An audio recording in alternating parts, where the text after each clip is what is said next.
नमस्कार दोस्तों, आप देख रहे हैं दैनिक रुड़की। मैं अमय मेहता। जैसे कि आपको पता है, दैनिक रुड़की आपको आए दिन ज्योतिष और विज्ञान के बारे में बताती रहती है, क्योंकि जो हमारे देश में गतिविधियां, हमारे जीवन में जो जीवन शैली चलती है, उसमें कहीं ना कहीं पंचांगों का बहुत बड़ा महत्व रहता है। ऐसे ही भारत के पंचांगों में पहले ही घोषणा कर दी गई थी कि यूरोप के देशों में आपस में युद्ध होने के संकेत हैं। उसी को लेकर आज हम चर्चा करेंगे और आज हमारे साथ है जाने माने ज्योतिष आचार्य रजनीश शास्त्री जी। शास्त्री, कहीं न कहीं पंचांगों में की गई बात सत्य हो जाती है और ये बात कहीं न कहीं पहले ही घोषणा कर दी गई थी कि अब जोशी द्वारा कि जो ये युद्ध है यूरोपीय देशों में हो सकता है। तो इसमें अब हम बात करना चाहेंगे, जो जो युद्ध हो रहा है ये आगे चलेगा या शांत हो जाएगा? जी धन्यवाद। दैनिक रुड़की के सारे दर्शकों को जय श्री राम। धन्यवाद अमय जी, योगराज जी। सर्वे भवन्तु सुखिनः, सर्वे सन्तु निरामया, सर्वे भद्राणि पश्यन्तु माँ कश्चित् दुख भाग्य भवेत्। देखिए, सर्वप्रथम मैं कामना करता हूँ अपने भारतीय संस्कृति का जो स्वरूप भी है कि संसार में सभी प्राणी शांत रहें, सुखी रहें। द्योः शांति अंतरिक्ष शांति।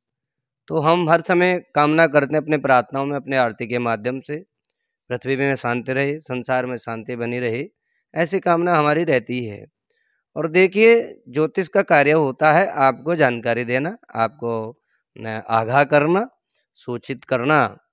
और जैसा कि आपने बताया, निश्चित रूप से ये फेसबुक के माध्यम से, इंस्टाग्राम के माध्यम से, व्हाट्सएप के माध्यम से एक हमारे पंचांग का जो पेज है निरंतर वायरल हो रहा है, जिसमें कि उस घटना को दर्शाया गया है जो कि अंकित है, लिखी गई है पंचांग के माध्यम से, जिसमें कि यूक्रेन युद्ध का भी उसमें विवरण है। तो निश्चित रूप से यह ज्योतिष एक ऐसा विषय है जिसके अंदर दैवीय कृपा तो चाहिए ही। व्यक्ति को गुणमान के साथ उसमें ज्योतिष का भी पूर्ण जानकारी होना चाहिए। और देखिए, ज्योतिष के ये जो सिद्धांत है ये बहुत हमारी पुरानी प्रथा है, दशकों से हम लोग उसको मानते हैं। हमें जब भी गृह प्रवेश करना है, हमें कोई पूजा पाठ करनी है, हमें विवाह करना है, शादी करना है, तो हम उससे मुँह नहीं मोड़ सकते हैं, क्योंकि प्रत्येक जनमानस को हमेशा अपने प्रत्येक कार्य के लिए, दिनचर्या के लिए, चाहे वो कहीं जाने का हो, दिशा शूल से लेकर के, राहु काल से लेकर के, अनेक इस प्रकार की चीज़ें हैं जिनको हम सब लोग मानते हैं, फॉलो करते हैं। और मानना भी चाहिए, हमारे धर्म का हिस्सा, संस्कृति का हिस्सा है। देखिए, ग्रहण होगा 2032 में, जिसको आप साइंटिस्ट लोग अपने रिसर्च के द्वारा उसको बताएँगे कि इतने बजे से लेकर इतने बजे हो रहा है। वो बताएँगे आज, कल में जब हो रहा होगा। लेकिन हमारे पंचांग 100 साल, 1000 साल पहले उसको पहले ही अपने पंचांग के माध्यमों से लिपिबद्ध कर देते हैं कि ग्रहण इतने तारीख को, मंगलवार को इतने बजे होगा। तो देखिए, ये एक बहुत बड़ा ज्ञान है और निश्चित रूप से यह ज्ञान विलक्षण है। और यह ज्ञान केवल भ्रमित करने के लिए नहीं है। आपको ऐसा नहीं है कि आप अंधभक्त बन जाएँ, आपके ज्ञान चक्षु, ज्ञान नेत्र को खोलने के लिए। तो जैसा ये बताया गया था, वह बिल्कुल सत्य अक्षरशः साबित हुआ है। और जैसे कि आपने पूछा कि ये युद्ध कब तक चलने वाला है, यह युद्ध जब तक के चतुर्थ ग्रही योग बने हुए हैं। और ये हमारी जो आकलन है, जैसे कि मैं आपको दिखाऊँगा, इसमें लिखा भी गया हमारे पंचांग में, ये विवरण पहले ही लिखा हुआ है कि आगे 27 फरवरी से 5 मार्च 2022 तक चतुर्ग्रही योग एवं समतांत तक काल सर्प योग का प्रभाव रहने से ये इस प्रकार का अरिष्ट प्रभाव रह सकता है। आने वाले समय 5 5 मार्च तक। के बाद कुछ संभावनाएं उसको सुधरने की है। 5 मार्च तक है। कहीं न कहीं ये चर्चा भी हो रही है कि भारत और चीन के बीच में भी युद्ध हो सकता है, वॉर हो सकती है। उसमें कुछ है संकेत ऐसे? देखिए, मैंने आपको बताया हमारे पंचांग में बहुत सारी चीज़ ऐसी हैं जो अब भी लिपिबद्ध हैं, जिसमें लिखा गया है, जिसमें पंचांग का एक हिस्सा मैं आपको दिखा रहा हूँ कि प्रधानमंत्री जी पुणे वैश्विक कोरोना जैसे महामारी, चीन, पाक तुल्य दैत्य जैसे अनेक अवरोधों, बाधाओं के बावजूद भारत को विकास पथ यात्रा पर अग्रसर करेंगे तथा विकास, सुशासन, विकास के नए कीर्तिमान स्थापित करेंगे। और इसमें चीन को कहीं न कहीं अपने मुँह की खानी पड़ेगी। मतलब कहीं न कहीं युद्ध हो सकता है? चीन के साथ ऐसा छद्म युद्ध की संभावनाएं पाकिस्तान के साथ, चीन के साथ कुंडली अनुसार, ग्रह गोचर की दशा के अनुसार बना हुआ है। लेकिन ऐसा कोई युद्ध होना लगातार, ऐसे कोई संभावनाएं नजर नहीं आती। अच्छा, कहीं न कहीं हम देखते हैं कि मुस्लिम कंट्रियों के साथ भी कहीं न कहीं बताया गया है कि भारत के संबंध सही हो सकते हैं, अच्छे हो सकते हैं। ऐसे संकेत दिख रहे हैं या बिल्कुल, बिगड़ेंगे? जो वो वायरल हो रहा है पोस्ट, उसमें भी लिखा गया है, यहाँ भी दर्शाया गया है कि हमारे जो मुस्लिम कंट्रियों के साथ जो है अच्छे संबंध होंगे, ऐसा भी हमारे पंचांग के अंदर लिपिबद्ध है। वो जो पोस्ट वायरल हो रहा है उसमें भी लिखा गया है, निश्चित रूप से मुस्लिम कंट्रियों के साथ प्रधानमंत्री मोदी जी के नेतृत्व में बिल्कुल भारत जो है अपने संबंधों को प्रगाढ़ करेगा। पंडित, जिस तरह से हम देखते हैं कि कोरोना वैश्विक महामारी आई है, बच्चों की शिक्षा ले लें, रोजगार ले लें, सबकी कमर तोड़ के रख दी है। अभी भी कहीं ना कहीं लोगों के मन में इस चीज़ को लेकर भय तो है, पर जिंदगी लोगों की कब तक पटरी में आ पाएगी, अर्थव्यवस्था हमारे देश की कब सही होगी, इसमें क्या बताते हैं पंचांग?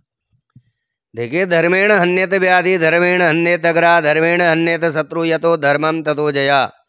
देखिए, कहीं न कहीं हमारे क्रियाकलापों के साथ कहीं न कहीं चारित्रिक पतन भी हुआ है, और हम सब लोग दुनिया में रहने वाले प्रत्येक जनमानस को ये सोचना विचार करना होगा कि आज कहीं न कहीं हम जहाँ इस भागदौड़ के जीवन में व्यर्थ की भागदौड़ कर रहे हैं, परिश्रम कर रहे हैं, केवल उस धन के लिए जो हमारे किसी कार्य काम आने वाला नहीं है, इसलिए पहले अपने धर्म की ओर अग्रणी रहना चाहिए, धर्म को फॉलो करना चाहिए। जब आप धर्म को मानने वाले होते हैं, रोगों से दूर रहते हैं। धर्मेण हन्यत व्याधि, यह भी हमारे श्लोक के माध्यम से आया, धर्मेण हन्यत व्याधि। धर्म करेंगे तो व्याधि क्यों आएगी? धर्मेण हन्यत ग्रह, धर्म करेंगे तो ग्रह दोष क्यों करेंगे?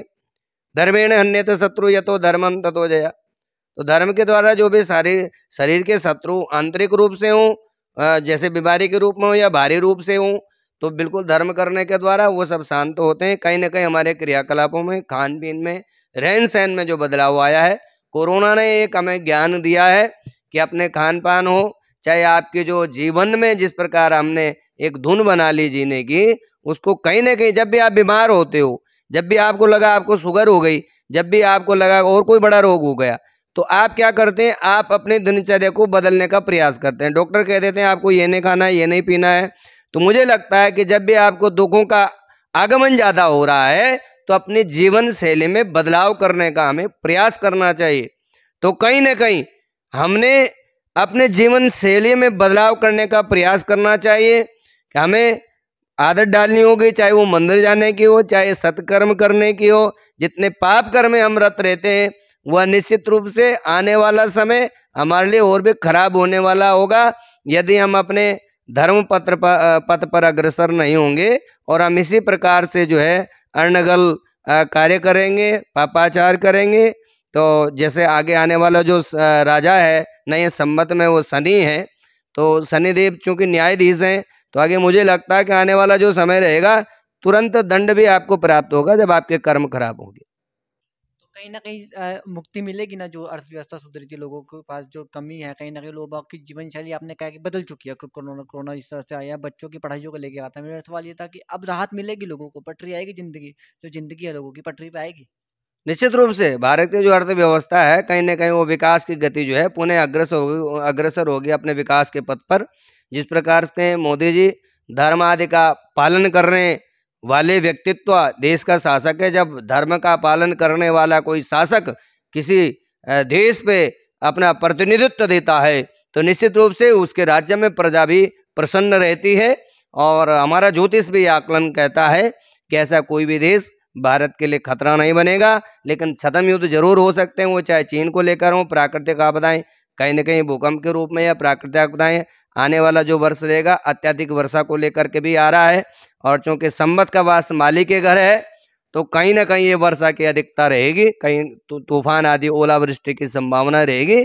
लेकिन इस प्रकार से कोई भी ऐसा बड़ा युद्ध होना या विश्व युद्ध होना, ऐसी संभावनाएं ना के बराबर है। देखिए, आपने आचार्य जी ने साफ कह दिया कि ऐसे भी कहीं योग नहीं बन रहे कि विश्व युद्ध हो सकता है, कोई अर्थव्यवस्था हमारी जो बिगड़ गई थी कहीं ना कहीं कोरोना के टाइम में, वो भी पटरी पे आ सकती है, क्योंकि जीवन शैली कहीं ना कहीं लोगों की चेंज हुई है, और लाइफ में परिवर्तन भी बहुत ज़्यादा ज़रूरी है। अगर हम धर्म और कर्म के रास्ते में चलेंगे तो ईश्वर भी हमारा अवश्य साथ देगा। तो ऐसे ही हम आपको धर्म और कर्म के रास्ते पर लाने की बात करते रहते हैं, और आए दिन नए टॉपिक के साथ आपको आचार्य जी साथ लेके आते हैं, और जीवन शैली जीने के हम बताते हैं कि किस तरह से हमें सही मार्गदर्शन पर चलना चाहिए। आप देख रहे हैं दैनिक रुड़की। आप सभी का बहुत बहुत धन्यवाद।